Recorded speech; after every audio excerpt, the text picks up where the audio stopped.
Hello दोस्तों, मैं निहाल स्वागत करता हूं आपके अपने यूट्यूब चैनल ई स्पेशल पर। दोस्तों, यह कक्षा 10 के रसायन विज्ञान के चैप्टर नंबर 4 है, जिसका नाम है कार्बन एवं उसके यौगिक। और यह वीडियो उसका पार्ट 5 वीडियो है। पार्ट 1, 2, 3 और 4 पहले से ही चैनल पर अपलोड है, तो जाइए उसे सबसे पहले देख कर आइए, तब पार्ट 5 देखिएगा। इस वीडियो में आपको यह बताएंगे कि ऑक्सीजन के अणु का निर्माण कैसे होता है। तो चलिए देखते हैं कि कैसे होता है ऑक्सीजन के अणु का बनना। तो सबसे पहले तो आप यह जान लीजिए कि ऑक्सीजन की परमाणु संख्या कितनी होती है। तो ऑक्सीजन की परमाणु संख्या होती है 8। अतः इलेक्ट्रॉनिक विन्यास से इसके बाहरी कोश में 6 इलेक्ट्रॉन हैं। दोस्तों, आपको सबसे पहले यह बता दें कि जितने सारे टॉपिक पढ़ाया जा रहे हैं उस सब का आप नोट्स तैयार कीजिए, ताकि एग्जाम से पहले उसे अच्छे से पढ़ के जाए और एक एक ऑब्जेक्टिव सब्जेक्टिव सबको बना कर आए। नोट्स नहीं कीजिएगा तो क्या होगा कि आपको यह अभी तो समझ में आ जाएगी, लेकिन एग्जाम तक आते आते आप उसको भूल जाइएगा। तो चलिए आगे देखते क्या है कि इसे अष्टक पूरा करने के लिए 2 और इलेक्ट्रॉन की आवश्यकता होती है। दोस्तों, ऑक्सीजन की परमाणु संख्या 8 होती है। जब हम इसका इलेक्ट्रॉनिक विन्यास लिखते हैं तो इसके के कोश में 2 इलेक्ट्रॉन जाता है, तो बचे कितने? 6।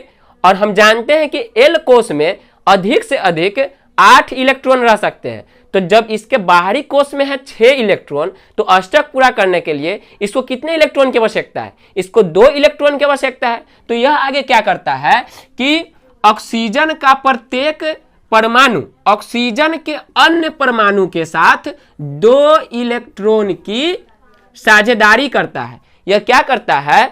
ऑक्सीजन जो है वह अपने दूसरे परमाणु के साथ 2 इलेक्ट्रॉन की साझेदारी करता है, और उससे क्या होता है कि ऑक्सीजन का प्रत्येक अणु, जब ऑक्सीजन परमाणु दूसरे ऑक्सीजन परमाणु के साथ 2 इलेक्ट्रॉन का साझेदारी करता है, तो उससे बनता है ऑक्सीजन का अणु।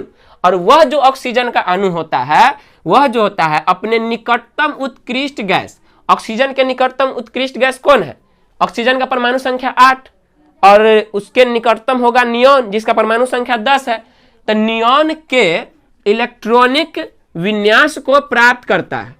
नियोन के इलेक्ट्रॉनिक विन्यास को प्राप्त करता है। प्रत्येक तत्व यही चाहता है कि हमारा जो बाहरी कक्षा है वह इलेक्ट्रॉनों से भरा रहना चाहिए, और ऑक्सीजन का अणु भी उसका भी क्या होता है कि बाहरी कक्षा जो वह पूरा हो जाता है।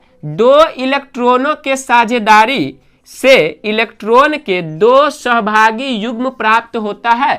कहने का मतलब क्या है कि ऑक्सीजन जब तो एक इलेक्ट्रॉन का साझेदारी करता है, तो एक इलेक्ट्रॉन इस ऑक्सीजन का और एक इलेक्ट्रॉन इस ऑक्सीजन का, दोनों मिलके एक जोड़ा इलेक्ट्रॉन की साझेदारी होती। लेकिन जब ऑक्सीजन 2 इलेक्ट्रॉन का साझेदारी कर रहा है तो इसमें कितने सहभागी युग्म बनेंगे? युग्म मतलब होता है जोड़ा।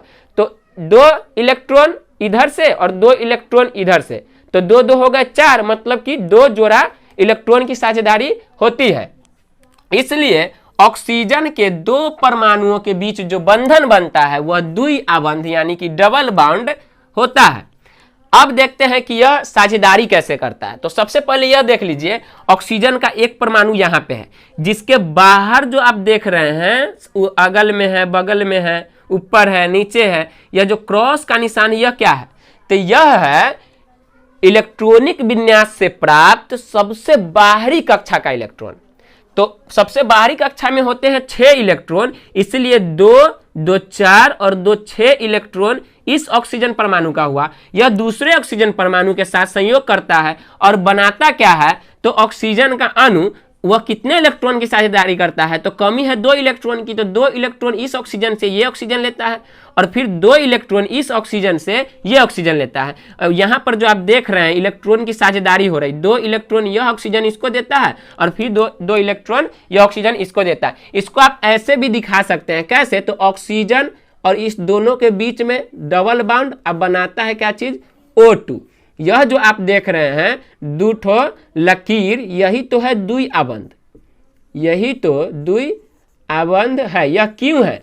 क्योंकि यह ऑक्सीजन और यह ऑक्सीजन दोनों जो है 2 इलेक्ट्रॉन की साझेदारी करता है। इसलिए इस वाले इलेक्ट्रॉन जोड़ा के लिए एक बॉन्ड और इसके लिए फिर एक बांड, दोनों मिलके द्विआबंध बनाता है। और यहां पर जो आप देख रहे हैं यह क्या है, तो यह है ऑक्सीजन का अणु। यह क्या है, ऑक्सीजन का अणु है, यह ऑक्सीजन का अणु है। तो ऑक्सीजन अपने अणु का निर्माण इस तरीका से करता है। अब हम देखेंगे कि नाइट्रोजन जो है वह अपने अणु का निर्माण कैसे करता है।